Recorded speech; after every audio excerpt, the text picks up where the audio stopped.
Z mojego doświadczenia wynika, że ślub generalnie, za mąż pójście bardzo dużo zmienia dla kobiety, tak? Bo ona wtedy zaczyna czuć się bezpieczna, tak? Ma poczucie takiej przynależności do tego mężczyzny, bo nosi jego nazwisko. Nawet wyście to potwierdzili, tak? Przed ślubem, mimo że już mieszkaliśmy razem, to i tak jak się pokłóciliśmy, to dobra, ja idę do mamy, nie chcę mi się z tobą gadać. A ja też do swoich Ty do swoich się rozjeżdżaliśmy. Pojawienie się dziecka, pojawienie się, słuchajcie, teraz powiem rzecz okropną, ale nawet psa, czyli nowego obowiązku w rodzinie, ludzie zapominają ustalić, że halo, oboje chcieliśmy tego, prawda? A potem zapominamy dogadać się, jak mamy postępować w związku. Budowanie związku to jest codzienna praca. To jest Jak codzienna dbać praca. o taki związek, żeby właśnie tak cały czas było?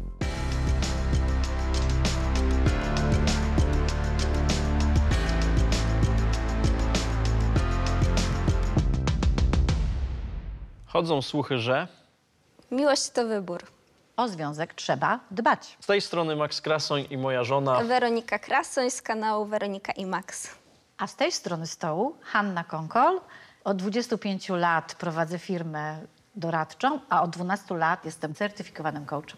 Jaka jest definicja związku? W sumie, jak jechaliśmy, to się zastanawialiśmy nad tym, co powiedzieć. Bo ja jakoś nigdy nie potrafiłem określić tego, czym jest związek w sumie. Wiecie co, ja myślę, że musimy zacząć od czegoś innego, że motywacją do dobrej relacji, do budowania związku jest miłość. Tak. Prawda? To jest jakby fundament. I tutaj psychologowie mówią jedną rzecz. Jeden psycholog amerykański mówi, że są jakby 3 składowe miłości. To jest intymność, namiętność i zaangażowanie. Każdy coś oznacza coś innego, to o tym pewnie będziemy jeszcze mówić, ale natomiast nasz rodzimy psycholog, profesor Bogdan Wojciszke, powiedział, że na te 3 składowe miłości składa się, uwaga, 5 faz relacji, 5 faz związku. Pierwsza to jest zauroczenie, prawda? Było. Kiedy zaczynamy się sobie podobać, tak? Tak. Druga faza, słuchajcie, to jest romantyczne początki. Zaczynamy się podrywać, prawda? Trzecia faza to jest, słuchajcie, taki związek kompletny, kiedy już jest i ta intymność, i ta namiętność, i zaczyna być zaangażowanie, a wręcz zobowiązanie. Czyli mamy pełny związek, już kompletny, no bo mamy te 3 składowe miłości i podjęliśmy już decyzję, że chcemy być razem. Czwarta faza związku to jest związek partnerski. Wtedy, kiedy kończy się namiętność. I Tak, i zaczynają kryzysy. I zaczyna się spanie osobno. Na przykład, tak, ale może, bo na przykład dziecko się urodziło. Czwarta faza to jest ta faza, słuchajcie, taka partnerska, kiedy kończy się ta bliskość może, ale czy to jest zła faza? Nie. Myślę, że najgorsza faza to jest wtedy, kiedy przechodzimy do następnej, czyli tak zwany związek pusty. Kiedy kończy się namiętność, kiedy kończy się intymność, kiedy nie mamy pożądania i w sumie łączą nas tylko zobowiązania, tak? Kredyt hipoteczny. Na przykład, tak? Zobowiązania w stronę dzieci, zobowiązania w stronę starszych rodziców. I to powiedział profesor Wojciszke. On nie nazwał 6. fazy. Amerykańscy psychologowie i badacze powiedzieli, okej, 6. faza związku, a to trudno powiedzieć, że to jest faza, prawda? A to wtedy następuje rozpad, kiedy już nic nas nie łączy. Nie ma tych 3 składowych. I nic nas nie łączy, właściwie to już jesteśmy wypalonymi trochę małżonkami albo wypalonymi partnerami. Czyli można powiedzieć, że co to jest związek? To są 3 składowe miłości, czyli podstawą związku musi być miłość, prawda? Zrozumienie. Zaufanie. Podstawa to zaufanie, zapomnieliśmy o tym, oczywiście. I słuchajcie, jakby nie było, szczerość. Bez szczerości nie ma żadnej relacji. Tak, to prawda. To pytanie teraz. Czyli można kogoś kochać, czyli będzie ta miłość, ale można czasami kogoś też nie lubić.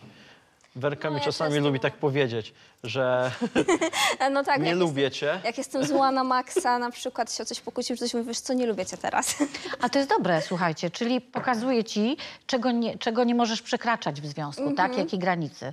A to jest bardzo dobre, bo zobacz, ona szczerze opowiada tobie, mówi tobie, czego nie powinieneś robić. Oczywiście nie chodzi o to, że nie... Max oczywiście respektuje. No przecież mnie kochasz. Tak, ale jeżeli spojrzymy, słuchajcie, na te fazy, prawda, związku, to kiedyś przestanie, może nie ciebie kochać, ale przestanie być tak tolerancyjna do tego, że przecież mnie kochasz. No tak naprawdę to do mnie to musi mieć dużo cierpliwości i tolerancji w sumie W początku. od początku. Od początku. Tylko, że na początku było prościej, bo była ta faza zakochania, zauroczenia i wszystko było takie... Ale jak się na was patrzy, to widać, słuchajcie, takie porozumienie dusz. Czyli co byście powiedzieli na pytanie, jakie są, słuchajcie, elementy waszej relacji, waszego związku? Co was łączy? To na pewno zaufanie, szczerość, myślenie, Szczerość, tak. no miłość, no wiadomo, że... Ogólnie, jeżeli chodzi o zaufanie, to chyba jest takie dosyć bezgraniczne. Nie mieliśmy, żeby jakoś tak to zaufanie nadszarpnąć, żeby jakakolwiek wątpliwość się kiedykolwiek Jeżeli mówimy pojawiła. o takich poważnych rzeczach, To nie, to nie? nie. Jak wy uważacie, co wpływa na to, że wasz związek jest taki długotrwały, bo jesteście już 11 lat, od 4 lat jesteście po ślubie, to co wpływa na to, że tkwicie, jesteście, budujecie tą relację tak dobrze, pojawiło się niedawno dziecko. Jak myślicie? Powiedzieliście szczerość, powiedzieliście zaufanie i powiedzieliście miłość. Co jeszcze? Na pewno też przywiązanie. No my jesteśmy oboje takimi osobami dosyć uczuciowymi. I pod tym względem chyba się dobraliśmy. I jeżeli... Ja zawsze sobie tak mówiłam. Jako już takie dziecko sobie zawsze tak marzyłam, że ach, będę miała tego chłopaka, będzie moim mężem, taki książę z bajki powiedzmy. I zawsze właśnie w tych stosunkach damsko-męskich byłam ostrożna. I można powiedzieć... Pojawił się ten książę na białym koniu w No końcu. może niekoniecznie na białym koniu, ale dobra. Ale na czarnym. Wtedy tak, wtedy byłeś. W każdym razie, jak już dopuściłam Maxa do siebie, pokazałam mu, jaka jestem naprawdę, wpuściłam go do tego swojego serca, to jakoś, nie wiem, tak mi się wydaje, że nie wyobrażam sobie po prostu, żeby teraz zaufać komuś innemu, żeby po prostu tą całą relację, nie wiem, przekreślić, wyrzucić, no to jest takie... Czyli można by powiedzieć, że słuchajcie, relacje w związku i ten związek poza tą miłością buduje jeszcze to, że jakby partner wpisuje się, wpasowuje się jakby w nasze wyobrażenia. Tylko ja się kompletnie nie wpisywałem w jej wyobrażenia. Totalnie nie. Nie, totalnie. Max był totalnym przeciwieństwem. Co miał w sobie takiego? Właśnie nie wiem. Generalnie to było tak, że my się poznaliśmy w szkole i ja na przykład powiem szczerze, że bo to było tak, że chodziliśmy razem do klasy i Max był taki, nie wiem jak to ładnie ująć, Złośliwy. no taki bardzo złośliwy generalnie. Zawsze mówił, co myśli w stosunku do nauczycieli, w stosunku do kolegów, koleżanek z klasy. A dlaczego nazywamy to złośliwością? Byłeś szczery po prostu. No szczery na swój sposób. Szczery do bólu. Aha. Taki szczery do bólu, bo można być szczerym i ładnie jakoś to w słowa ująć, nie urażając nikogo. Ja byłem bezpośredni. Max był bardzo bezpośredni i ja na przykład, a ja z kolei byłam taka bardzo nieśmiała, wstydliwa i w ogóle, to ja za każdym razem jak szłam do szkoły, modliłam się, żeby go tylko nie było, bo zawsze się stresowałam tym, że może coś powiedzieć mi i będę się, no nie wiem, zakłopotana się poczuję, ale no na szczęście nigdy nic mi nie powiedział. No i potem... No bo nie miałem powodów. Max był taki... Bo byłaś taką grzeczną dziewczynką. No wydaje mi się, że uwagi nie zwracałeś. Nie, zwracałem. No nie wiem, w każdym razie pierwszy raz jak ze sobą porozmawialiśmy, to było chyba 3 miesiące po tym, jak rozpoczęliśmy szkołę. To był pierwszy raz, jak ze sobą rozmawialiśmy. I wtedy sobie... Nie pierwszy raz, tylko tak, że tak dłużej. Aha, no to wtedy sobie tak pomyślałam, że w sumie nawet nie jest taki zły ten cały Max, no ale potem już na drugi dzień dowiedziałam się, że go ze szkoły wyrzucili. Ja tak słucham tego, to ja chciałam powiedzieć, że to było chyba trochę tak, że przeciwieństwa się przyciągają. Trochę tak. Trochę chyba na pewno. Ale ty obok mnie stałaś się trochę bardziej odważna, Tak. a ja tak może trochę bardziej stonowany i spokorniałem trochę. Ja widzę tutaj taką chęć, słuchajcie, wspólnego bycia i wspólnego wpływania na siebie i to jednej i drugiej stronie dobrze robi. Tak. Czyli rozwój poprzez bycie z tą drugą osobą. Tylko to też nie było tak na początku, że tak wszystko, nie wiem, idealnie. Jakby to, mi się wydaje, że to w ogóle działo się tak nieświadomie. O, te nasze wpływy na siebie. Nigdy to nie było zaplanowane. I na początku... No nie, przepraszam, że wejdę ci, to taka duża otwartość z waszej strony i chęć poznania się. Tak, to też prawda, bo my w sumie... Kurde, ja się potrafiłem często szybko otwierać przed ludźmi. No ja właśnie też. I to czasami też za szybko. I później... Ale w tym wypadku, jak widzę, to raczej to, że się otworzyliście tak szybko do siebie, to zbudowaliście to zaufanie, tą szczerość. I dlatego może jesteście 11 lat razem już. Tak, ale mieliśmy dużo etapów tak naprawdę w tym związku. Takiej szczeniackiej miłości, takiej niedorosłej, takiej głupiej, No, kłótni dużo i tak bardzo dalej. dużo kłótni. Bardzo dużo. A jakbyście teraz popatrzyli, słuchajcie, na te fazy, co powiedziałam, tak? To jak myślicie, te kłótnie kiedy były? Myślę, że to było raczej, jak już zaczęliśmy być, jak już minęło to zauroczenie, ta taka pierwsza... Jak zaczęliśmy mieszkać razem. O, Nie, wcześniej też. Wcześniej też było, ale później to już było gorzej. Dlatego ja wszystkim mówię, moim koleżankom, i mówię, jak chcecie ze sobą zamieszkać, to zamieszkajcie proszę przed Przed ślubem. ślubem. Naprawdę, poznajcie się. tradycyjna strona mojej osobowości mówi nigdy w życiu. No. Tak? No kiedyś było to nie do pomyślenia. No tak. Słuchajcie. Kiedyś było to nie do pomyślenia, Ale ja żeby sobie przed na ślubem przykład zamieszkać razem. Teraz nie wyobrażam sytuacji, żebyśmy na przykład wtedy zamieszkali ze sobą, po ślubie w sensie, pierwszy raz. Ja nie wiem, czy byśmy się czasem nie zabili, nie rozstali. Ale wiecie, co się dzieje, jak mówicie teraz, że... Ale właśnie, ale ile małżeństw właśnie tak jest, że dopiero zamieszkali po ślubie. Nie pozna się człowieka nigdy tak dobrze, jak do momentu, aż się z nim nie zamieszka. No ale też może, no tak, ale to też zależy może od relacji, od osób, bo ja też znam dużo par, które zamieszkały ze sobą dopiero po ślubie i nadal są ze sobą szczęśliwi. Liczmy na to, że są szczęśliwi, ale po prostu może wykonali to, co wyście wykonali na początku zamieszkania, to wykonali dopiero po tym właśnie, jak też zamieszkali już po ślubie, czyli musieli się dogadać. Bo my Musieli generalnie- dużo mówić o tych swoich, słuchajcie, Każdy nam mówił, że musicie przyzwyczajeniach. się dotrzeć. Bo mi się wydaje, że jakbyśmy ze sobą zamieszkali po ślubie, to nie ułatwiałby nam tego wszystkiego fakt, że jesteśmy w jakimś tam sposób już związani i byśmy czuli się tacy przytłoczeni. A że nie byliśmy ze sobą, jakby byliśmy tylko po prostu parą, W sumie tak, no. to zawsze któreś z nas mogło po prostu bez zobowiązań się spakować i iść.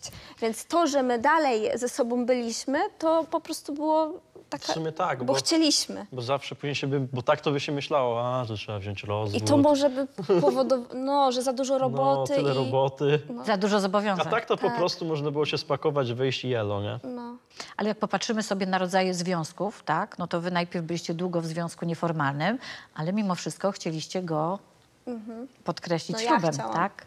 Chcieliście podjąć to zobowiązanie, o którym przed chwilą mówiliście, że gdybyście byli wcześniej po ślubie, to by wam to ciążyło, a teraz wam nie ciąży. Czyli co, czy to znaczy- jest dojrzałość?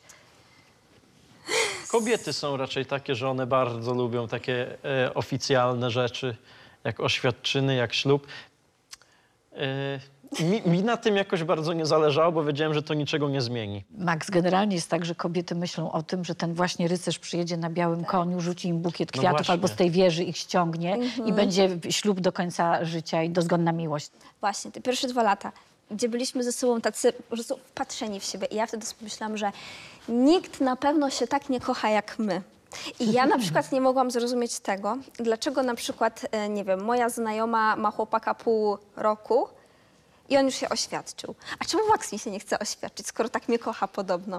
I to też były jakieś takie, pamiętam, między innymi problemy, bo ja nie mogłam tego zrozumieć. A dla mnie to po prostu było jakoś mało istotne. To, Weronika, muszę powiedzieć, że większość mężczyzn tak myśli. Przecież to jest logiczne, jestem z nią. Ale tu mi podoba się, jak mówiliście sobie, że tyle lat byliście razem, tak, na początku i że Weronika wykazywała taką chęć tego, żebyś ty się jej oświadczył. Ty mówisz, że to nie jest ważne dla ciebie. Ale jednak doszliście do porozumienia po kilku latach, wzięliście ten ślub. A powiedzcie mi jeszcze, dlaczego wzięliście ten ślub? Czyli czy ty go zmusiłaś do tego, czy to Nie. jednak sam wpadł na ten pomysł? Nie, to trochę było tak, że zawsze jak mówiłam, że o, tutaj ten, to jeszcze pierścionka nie mam, nie? A Max zawsze mówił, to jest twoja wina, że nie ma, bo mi gadasz. I teraz jakbym ci się oświadczył, to byś powiedziała, o, oświadczyłeś się, bo ci gadałam o tym. Ej, faktycznie tak było. No. Tak było. Kochani, jak tak wam się przyglądam i słucham, to chciałabym zadać takie pytanie, co zmienia małżeństwo? Co u was zmieniło? No u nas właśnie nic. No, Ja nie poczułem jakiejś zmiany, Ja też ani na niestety lepsze, nie. ani na gorsze. Po prostu dalej jest to samo, tak jakby nie patrzeć. no To i być może dlatego... to troszeczkę mnie zawiodło, szczerze powiedziawszy. Tak, no bo ja sobie wyobrażałam, że jest ten ślub i że potem na nowo te takie Fajerwerki będą. fajerwerki. Ale w sumie nie powiedziałabym, żebym nagle zaczęła cię kochać bardziej albo mniej. Po prostu No ja wiedziałem, że to nic już nie zmieni, bo byliśmy ze sobą już Czekaj, wtedy to ile było? No dobra, okej, zmieniło trochę, tak fajnie się czuję, że mam to twoje nazwisko, że jesteśmy taką jakby A no, rodziną. czekaj. O, że to jest... Czyli to pewne też się zobowiązania społeczne. Tak. Fajnie się poczułem z tym, to faktycznie. To jest akurat prawda, że się fajnie poczułem. Sam ślub w ogóle był dla mnie fajnym też przeżyciem, nie? No, Max mi często powtarza, że on by chciał jeszcze raz. No. Słuchajcie, z mojego doświadczenia wynika, że ślub generalnie, za mąż pójście, bardzo dużo zmienia dla kobiety, tak? Bo ona wtedy zaczyna czuć się bezpieczna, tak? Ma poczucie takiej przynależności do tego mężczyzny, bo nosi jego nazwisko. Nawet wyście to potwierdzili, tak? Po drugie, słuchajcie, więcej się planuje, bo jest to zobowiązanie wobec rodziny, wobec społeczeństwa, tak? I więcej się planuje, takich życiowych decyzji podejmuje się. Bo jeżeli jesteśmy w związku nieformalnym, to tak jak sobie wcześniej powiedzieliśmy, łatwiej wziąć tą torebkę i wyjść, tak? Łatwiej powiedzieć sobie, okej, nie pasujemy do siebie, dobra, okej, rozstajemy się. Łatwiej też jest pokłócić się i zamieszkać na chwilę u mamy, u koleżanki, gdzie indziej i potem znowu wrócić do siebie. Jeżeli jest małżeństwo, to już to odejście na chwilę nie jest takie łatwe. Ale tu się zgodzę, bo faktycznie, jak sobie przypomnę, to patrz, przed ślubem, mimo że już mieszkaliśmy razem, to i tak jak się pokłóciliśmy, to dobra, ja idę do mamy, nie chcę mi się z tobą gadać i A tyle. ja też do swoich Ty pojechałem. do swoich się rozjeżdżaliśmy. No ale no nie na długo, wiadomo, tam to może był dzień, bo my oczywiście też bez siebie zbyt długo nie umiemy utrzymać, więc... Czasami po ślubie też się tak zdarzyło, że ja się obraziłem, pojechałem, a na drugi dzień wracałem, bo mówię, nie, no muszę wrócić. Ale to się naprawdę rzadko. Przez te Rzadko. 4 lata to... Słuchajcie, bo ja widzę, jak patrzę na was, tak, to widzę jedną fajną rzecz, czego nie ma często u par, które są u mnie. Przyjaźń i Tak. bliskość. No, Prawda? To Jesteście- prawda. Nie możecie długo być bez siebie. no my praktycznie 24 godziny na dobę jesteśmy razem, no Tak, praktycznie. więc można się domyślić, że też dużo było kłótni w związku z tym. No bo też są takie momenty, że my mamy siebie dosyć. I wtedy fajnie jest spędzić czas ze sobą, ale my też nie mamy takiej presji na takiej zasadzie, że wszystko musimy razem robić. Bo na przykład, to są momenty, gdzie chcemy od siebie odpocząć. Czy ja na przykład z koleżankami się spotkam, czy Max z kolegami, czy na przykład, nie wiem, ja sobie gdzieś z dziewczynami wyjadę. Więc jakby, jeżeli o to chodzi, to mamy luz, ale no nie lubimy po prostu być za długo bez siebie. Musimy sobie powiedzieć, słuchajcie, że jak w związku pojawia się dziecko, to następuje ogromna zmiana. I kiedy jest tak, że nawet spodziewamy się tego dziecka, czekamy, prawda, z utęsknieniem, z radością, to zapominamy o jednej rzeczy, że pojawia się nowy członek rodziny, który będzie wymagał bardzo wielu zmian w życiu. I oprócz tej radości, tak, i oprócz tego, że mamy nowe obowiązki, to zapominamy o tym, żeby dogadać się, jak będziemy kultywować swoje przyzwyczajenia. Pojawienie się dziecka, słuchajcie, teraz powiem rzecz okropną, ale nawet psa, czyli nowego obowiązku w rodzinie, kojarzy mi się z tym najczęściej na sesjach, gdzie ludzie zapominają ustalić, że halo, oboje chcieliśmy tego, prawda, nowego jakiegoś obowiązku, nowego wyzwania w relacji, a potem zapominamy dogadać się, jak mamy postępować w związku teraz, tak? Czyli pojawia się dziecko i co będzie się działo? I czy teraz całe zainteresowanie spadnie tylko na dziecko, zapomnisz o mnie? Tak też To często mężczyźni mówiliśmy. mówią. Tak, to często mężczyźni Tak obawiają mówiłem. się tego. Często, słuchajcie, spotykam właśnie odrzuconych w takim poczuciu, że ona mnie odrzuciła, zajmuje się teraz dużo dzieckiem, co jest naturalne. Dlatego ja mówię, że jak pojawia się dziecko, to dobrze jest usiąść i porozmawiać. Nadchodzi ogromna zmiana. Czyli jak się ustosunkujemy do tej zmiany. I komunikacja i szczerość. I to, co mówimy sobie, pomoc trzeciej osoby, tak, żeby mama przyszła, jedna, druga babcia, to jest bardzo fajny czas, Weronika. Tylko ty wtedy nie masz być w domu. Ty wtedy masz randkować ze swoim mężem poza domem, jak babcia jest. Teraz mogłabym z tobą na przykład iść na randkę, tylko byśmy musieli mnie zaprosić. Trzeba zaprosić. O, to jest dobry temat, słuchajcie, tak? Bo jest związek i zobaczmy, wchodzicie w rolę jednak taką tradycyjną, czyli Weronika chce się czuć zapraszana. A mamy XXI wiek, Weronika, czasami. Ty Ty też też możesz możesz wyjść z zaprosić. inicjatywą. Tak. No tak. Ja uważałem, że my nigdy nie chodziliśmy na randki. Ja tak przynajmniej to odczuwałem, ale Werka mi kiedyś powiedziała, że ale to czasami było randką. Ja mówię, tak? Tylko, że to po prostu nie było tak nazywane. A mnie ciekawi, no bo tutaj u nas to jakoś tak naturalnie wychodzi, ale czy są jakieś takie uniwersalne zasady, jeżeli chodzi o związek, o budowanie tej relacji? To, co sobie już na początku powiedzieliśmy, słuchajcie, pierwsze co to jest szczerość, drugie to zaufanie. Ta szczerość buduje zaufanie. Bez szczerości nie będzie żadnej relacji, bo to wcześniej czy później zawsze wypłynie. Czyli mamy szczerość, mamy zaufanie, co wpływa tak naprawdę na komunikację. Bardzo ważna jest komunikacja. To, żeby rozumieć się czasami bez słów. Jeżeli jesteśmy w związku parę lat, to wystarczy, słuchajcie, porozumienie, prawda, bez słów. Mowa ciała, tak?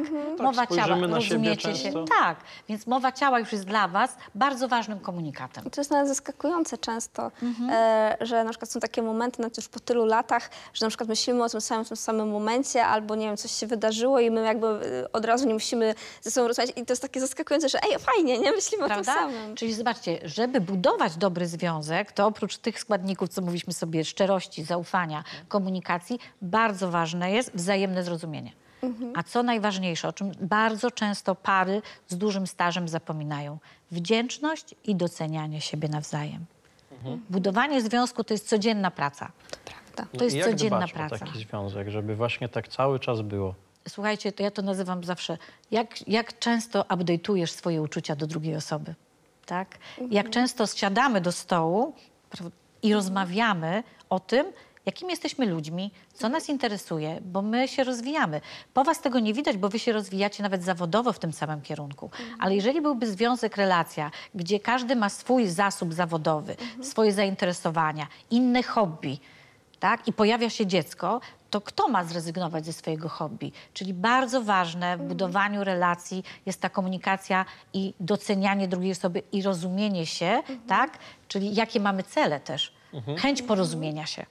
Jakie mamy cele na danym etapie związku, na danym etapie swojego życia. Często właśnie zapominamy o tej wdzięczności i potem narastają konflikty.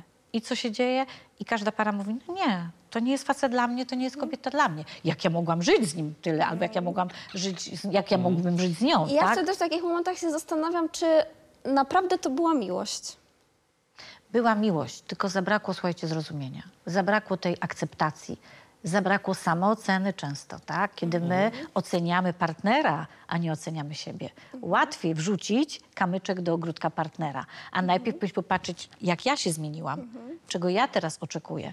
Pamiętam kiedyś na sesji była taka pani, która powiedziała, wiesz co, ja chyba się wyprowadzę z domu, bo on mi nie mówi, że mnie kocha. A ja mówię, a kiedy ty mu powiedziałeś, że go kochasz? I ona A to u wzruszyła nas- ramionami i mówi, Widzieć no tak. winę tylko u siebie, u kogoś, ale nie spojrzeć właśnie na To siebie. u nas na przykład jest tak, nieraz, No. bo my, jeżeli chodzi właśnie o takie słowa, to codziennie w sumie sobie mówimy, że się kochamy, potem przed snem, więc jakby z tym nie ma problemu. Ale bardziej chodzi o czyny też momentami, nie? Że u nas w drugą stronę jakby to szło, że jakby ja wiem, że na przykład Max mnie kocha i tak dalej, ale na przykład mówię, on mi tego nie pokazujesz, nie okazujesz. Tak, ale po czym poznać tak naprawdę, że partner kocha partnerkę i odwrotnie? Po czynach, tak? Tak. Po owocach go poznacie, czyli co robi dla ciebie twój partner, twoja partnerka. Czy czyta tobie w myślach i spełnia twoje potrzeby, realizuje twoje marzenia? Czy po prostu mówi, to są twoje marzenia, to są twoje potrzeby, sama je realizuj? Bo teraz mówimy sobie też o tym, jak zachować pewną indywidualność w związku, tak? A z drugiej strony budować partnerstwo. Czyli z jednej strony chcę być tu i teraz skupiony na sobie, chcę realizować swoje marzenia, swoje pasje, a z drugiej strony oczekujesz ode mnie, że mam być dla ciebie partnerem. To jest bardzo trudne. Tak. Jak nie usiądzie się do stołu i nie opowie się o swoich potrzebach, nie opowie się o tym, czego się oczekuje, ja to nazywam zawsze też takim planowaniem, tak? Od strony biznesu to wiemy, co chcemy robić. W tym Tak. roku będziemy mieć 20% wzrost. A w rodzinie nie ma czegoś takiego, prawda? Jesteśmy w związku i z dnia na dzień realizujemy swoje cele, swoje marzenia, wspólne zadania, wspólne zobowiązania. No jesteśmy zaangażowani. I kiedy tak naprawdę w związku siadamy i mówimy, okej, na jakim etapie jest nasza miłość? Bardzo rzadko. No to Bardzo tak raczej praktycznie nikt tego nie robi. Nikt tego nie robi. I często, słuchaj, przechodzi to ze związku tego kompletnego w etap związku partnerskiego, bo kończy się namiętność, intymność, pojawiają się dzieci, pojawia się kredyt, pojawiają się zobowiązania i zapominamy o tym, co nas zbliżyło do siebie. I zobaczcie, w udanym związku jest tak, że komunikacja i rozumienie, patrzenie na siebie nawzajem i rozumienie pomaga rozładować każdą sytuację, tak? Macie nawet takie swoje hasła, prawda? Jesteśmy zgranym duetem, tak? A w niektórych relacjach jest tak, słuchajcie, że wystarczy, że jedno na drugie spojrzy. I już wiedzą, o co chodzi. Siedzą przy rodzinnym obiedzie, prawda? I to tylko też spojrzą tak na siebie mamy. i już wiadomo, Jak że ktoś coś wychodzimy. powie. Wychodzimy. Jak Bardzo ktoś coś ważne, powie, to tak. nieraz spojrzymy na siebie tylko...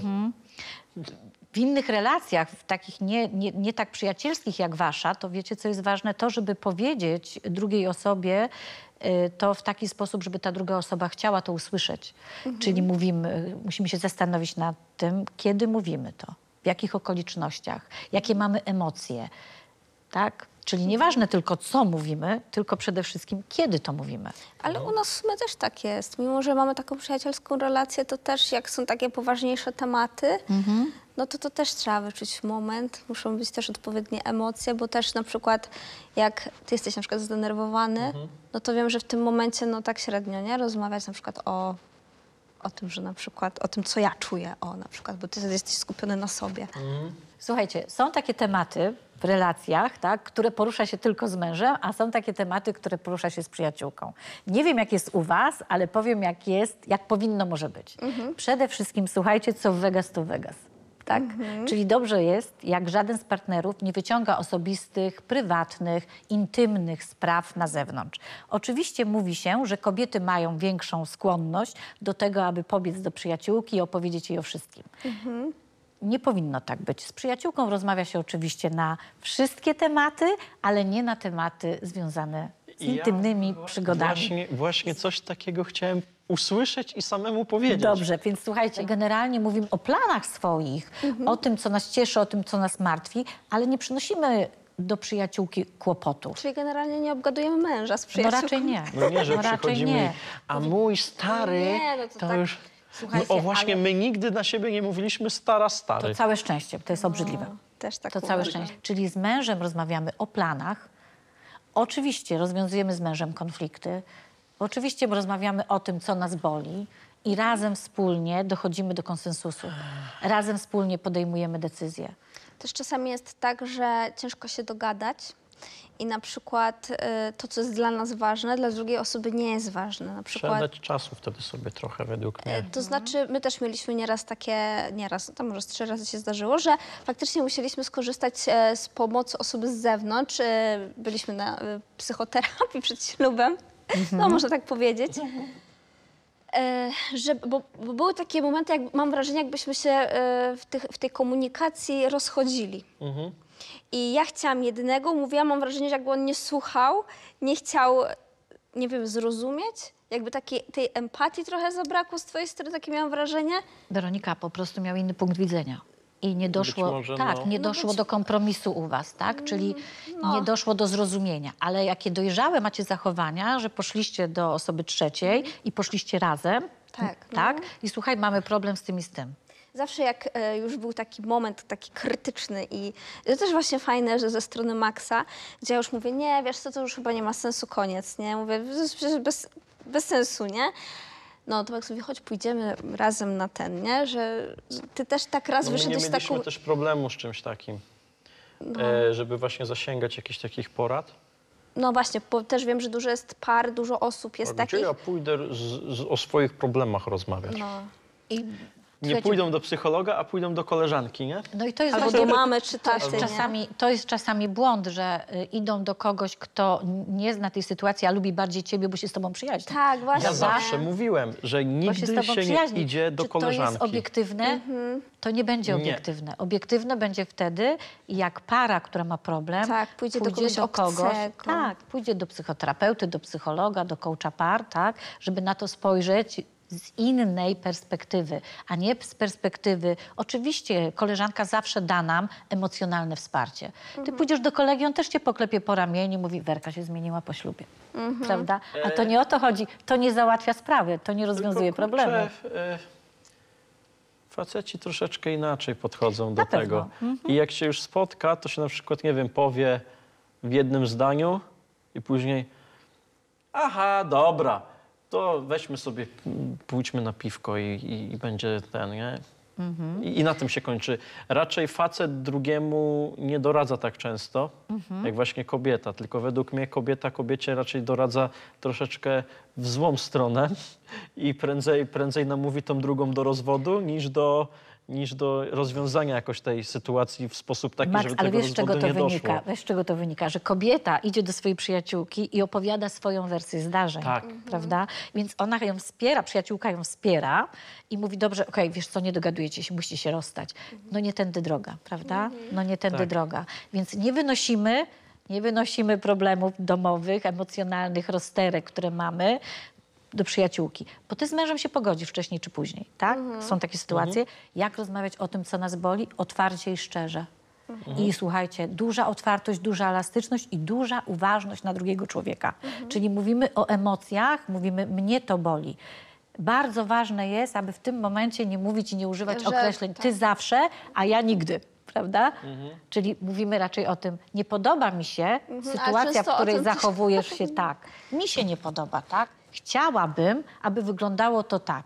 I tu mówimy o rozmowie, o wymianie myśli, o wymianie, słuchajcie, uczuć też danej osoby. Bo jeżeli ty mówisz, ale przestań, to był drobiazg, to nie było takie ważne, a ty mówisz, a dla mnie to było ważne, to powinno paść z twojej strony pytanie, okej, czego byś ode mnie chciała? Czego oczekujesz ode mnie w takiej sytuacji?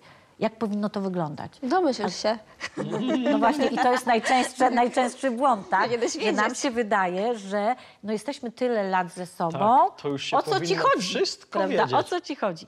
I mówię o tym zawsze, że jesteśmy tyle lat ze sobą, ale każdy dzień to jest inny rozwój dla danej osoby w związku. Ja za każdym razem mówię, skoro nie wiem, to znaczy, że nie wiem i musisz mi dokładnie wytłumaczyć. No dobra, ale ty, Max, już byś chciał, żebym aż za dokładnie...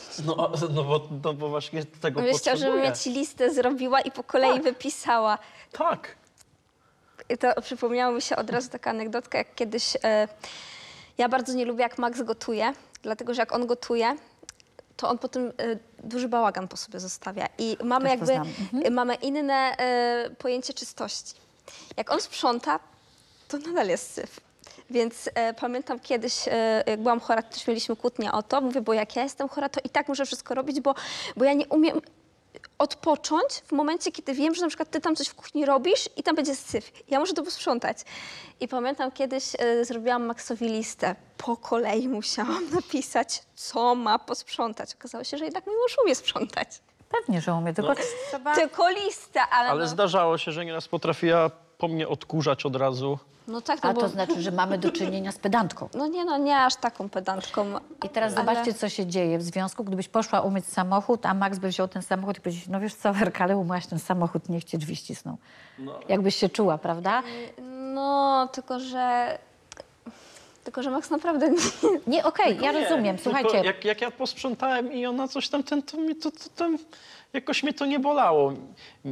Teraz cię nie boli, a gdyby zaczęło to się Gdyby się, powtarzać... nie, inaczej. Gdyby on się starał i gdybym faktycznie widziała, że on faktycznie się przyłożył do zrobienia tego i ja bym go skrytykowała, no to okej, to faktycznie miałby prawo się poczuć źle. A nie w momencie, kiedy on to robi na byle jak. Przypomniała się taka sytuacja, słuchajcie, kiedyś na sesji przyszła taka młoda para i powiedziała, że no, oni mają pewien problem z ustalaniem właśnie obowiązków. Ja mówię, tak? A jak to się stało? No bo pierwszy weekend, jak zamieszkali ze sobą, no to pomyśleli o tym, co będą robić razem.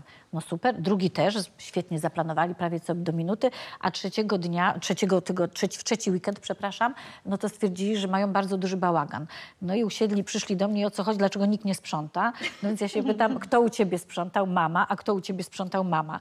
No ale zamieszkali razem bez tego pakietu, że mama z nimi, więc bardzo fajnie, że przyszli na początku, tak? Bo oczywiście zaczęli się kłócić i byli zdziwieni, przecież oni dopiero niedawno zamieszkali ze sobą. Czyli zabrakło tego dogadania się na przykład w bardzo prozaicznej sprawie, kto będzie wyrzucał śmieci, kto będzie odkurzał, prawda? Kto będzie mył łazienkę, a kto będzie robił zakupy.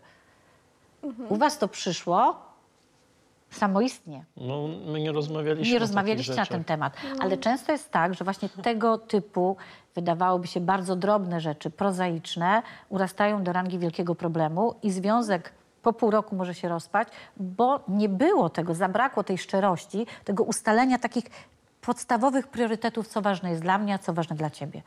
A jak zachować równowagę w związku? Więcej właśnie, czy trzeba więcej dawać, brać? Czy to powinno być jakoś wypośrodkowane? A jak to zrobić? Jak to zrobić? O, To zapisać na lodówce. Zapisać na lodówce. ja bym nie pogardził taką wiem. kartką. Ja powinienem mieć taką kartkę na lodówce, powiedzmy, i tam w punktach. Co mógłbym dla ciebie zrobić? Na przykład. I tam było wypisane. I sobie bym tak wybierał. Aha, to dzisiaj mogę zrobić to, Tylko jutro ty byś mogę jeszcze zrobić musiał to. w kalendarzu mieć zapisane, że aha, dobra, w czwartki przynoszę kwiat. Okej, Tak, bo kochani, ja ja powiem tak. potrafię zapomnieć fajnie o to tym. brzmi, żebyśmy sobie tak to zapisali na lodówce, tak? I No, myślę, ale- że w dojrzałych relacjach pewnie można by dojść do tego konsensusu i do tego rozwiązania. Okej, po rozmowie zapiszmy sobie, co ja lubię, co ty lubisz, jakie są nasze potrzeby. Ale fajnie zadać pytanie, czy trzeba wnosić tyle samo, co mój partner? Bo to jest fajne pytanie. Jak tak naprawdę utrzymać równowagę? I to jest pytanie, słuchajcie, na które odpowiedź jest jedna. Dogadajmy się, kto co chce wnieść, kogo na ile stać, co kto lubi wnosić do związku, tak? Czyli nie to lubi, tylko co może wnieść do związku. Bo w waszym wypadku Werka wprowadza taki uporządkowanie. Porządek, pewne zasady dotyczące zasad takiego podstawowego życia, tak? Czyli lubię, jak jest uporządkowana kuchnia i nie położę się spać, jak są rzeczy w zlewie. Ty lubisz i masz swoje inne przyzwyczajenie. I to, żeby była równowaga, to trzeba się po prostu dogadać. Trzeba usiąść i powiedzieć, słuchaj, ja lubię to, a ty lubisz to. Co wcale nie znaczy, tak, że przypisana kobietom rola tak zwanej sprzątaczki i logistyka domowego, czyli zawieziesz dziecko do przedszkola, po drodze zrobisz zakupy, ugotujesz obiad, że to jest przypisana rola tylko tej kobiecie, partnerce, tak? Czasami trzeba usiąść i powiedzieć, słuchaj, i to w związkach wieloletnich bardzo ładnie wychodzi, kiedy ja dzisiaj mam takie zajęcia, ty pojedziesz po dziecko czy po dzieci, ja zrobię zakupy. Czyli uzupełnianie się. Żeby dawać sobie dużą, słuchajcie, elastyczność i otwartość na zmiany. Tu trzeba bardzo szybko reagować na to, jakie są potrzeby jednej i drugiej strony. Co nie znaczy, że musi być 50/50. Ja w na tej- przykład w tej na zakupy kwestii- lubię jeździć. No właśnie, i w O tej właśnie, kwestii, i o to ale to chodzi. tak jakoś samo wyszło, że na przykład Bo ja lubię się przejechać ja autkiem. nigdy nie lubiłam, na przykład jestem w trakcie robienia czegoś i kurczę, zabrakło mi czegoś, muszę iść po te zakupy. Mnie to strasznie. To cię wybija, wtedy prawda? wysyła mnie. Dzielimy się obowiązkami według własnych preferencji. Jeżeli Tak. ty lubisz chodzić, to idź robić zakupy. Tak. Jeżeli ty lubisz chodzić, to idź z dzieckiem na zajęcia spacer dodatkowo na czy na przykład, spacer, no. tak? Jeżeli Weronika, jej talentem, pasją, predyspozycją jest uwielbianie porządku, No już bez to przesady. ona może częściej będzie sprzątać. Nie, spokojnie. Ale są też rzeczy, które i tak lubimy robić razem. I na przykład teraz fajnie, bo jak nam się Mija urodziła, no to mamy teraz nową rzecz, którą możemy robić razem i zapisaliśmy się na zajęcia na basenie. Z dzieckiem. Tak. Super. A że nie szło to na takie grupowe się zapisać tak, żebyśmy mogli we dwójkę uczestniczyć, a bardzo chcieliśmy, no to zdecydowaliśmy się na indywidualne. I teraz sobie chodzimy na te zajęcia i wiemy, że zawsze jednego dnia w tygodniu o tej samej godzinie mamy zajęcia Czyli właśnie na basenie potwierdzacie- i Mija uczy się pływać. Potwierdzacie to, jak ważne jest robienie wspólnych rzeczy, jak ważne jest dogadanie się i wysłuchanie preferencji drugiej osoby. Po Mnie to prostu. bardzo ucieszyło w sumie, że mamy teraz takiej trójki, że nie jest to jakiś tam zwykły spacer albo leżenie, tylko to jest taki zaplanowane, że jest taki jeden dzień, że są jakieś zajęcia. Czyli znowu potwierdzacie to, o czym mówiliśmy, że jeżeli dziecko się pojawia, to jest to wielka zmiana w rodzinie, w relacji, w związku. A to jest fajna że dobrze zmiana w jest, sumie. oczywiście, jeżeli jest oczekiwana, tak? Ja was tak słucham i widzę jedną rzecz. Widzę młodych ludzi, którzy spełniają wiele, słuchajcie, aspektów takiej książkowej wręcz, książkowego potwierdzenia, jak budować związek. Bo jesteście bardzo uważni na siebie, słuchacie siebie, znacie swoje takie przyzwyczajenia i nawyki i też jak się na przykład pojawiło dziecko, to pięknie weszliście w to macierzyństwo razem, prawda? Nie w tej takiej roli macierzyństwa, że to dotyczy tylko kobiety, tylko ty mi tu pokazujesz się jako ten tata, który mówi super, że robimy to w trójkę. Wydaje mi się, że my musimy tak naprawdę każdego dnia wybierać. W każdym momencie, w każdym aspekcie życia, jak są jakieś takie konflikty, jakieś takie trudności, to w sumie od nas zależy, czy wybieramy tą drugą osobę, żeby z nią rozwiązać te problemy, czy po prostu odpuścić i... Ale też często się czuję, że ta nasza miłość dalej jest taka, jak była Na początku. na początku, z tego względu, że ja nie czuję się do końca tak, jakbyśmy byli tacy już dorośli. Aha, że tak ten czas tak ucieka i że no Tak. tak, że nie czujemy tak uczucia czasu. Że ja się cały czas czuję tak, jakbym był dalej takim nastolatkiem razem z tobą, tylko że kurczę, ta liczba się zmienia wieku, ale dalej jesteśmy tacy sami. Nie jesteśmy tacy sami. No może nie tak do końca. Jesteście inni, ale słuchajcie, Jesteśmy bo ja inni. rozumiem, że Max, mówisz o tym, że wasze temperamenty są jeszcze tak, jakbyście byli młodszymi wersjami siebie, tak? Tak. Ty to tak odbierasz. Natomiast ja widzę tutaj, że wasza relacja, wasz związek zatrzymał się na tej fazie związku kompletnego, tak? Że macie intymność, namiętność, że jest pożądanie, że są wspólne cele i przede wszystkim duża dojrzałość, to co powiedziałam już wcześniej. Ale wy umiecie ze sobą rozmawiać, komunikować się. Jesteście elastyczni. Ja przygotowując się, słuchaj, tutaj dzisiaj, tak jak ty, jak usłyszałam, że będę mówiła o związkach, to pomyślałam sobie o jednej rzeczy. Właściwie co to znaczy dobry związek, tak dla mnie. Bycie razem to jest uważność na drugiego człowieka i ciągłe podejmowanie decyzji, prawda? Dokonywanie wyborów. Patrząc na siebie, trzymając swoje te indywidualne preferencje, ale tak, żeby nie zrobić krzywdy drugiej osobie. Bycie razem to radość, bycie razem to wiele stresów też, ale bycie razem to po prostu miłość, a miłość jest tym najważniejszym uczuciem, które łączy ludzi. To co, możemy zadać pytanie widzom. Jak wy przeżywacie swoją miłość i co byście dołożyli jeszcze do tych składników miłości poza intymnością, namiętnością, pożądaniem, zaangażowaniem? No i dziękuję wam bardzo. Dziękujemy. Dziękujemy.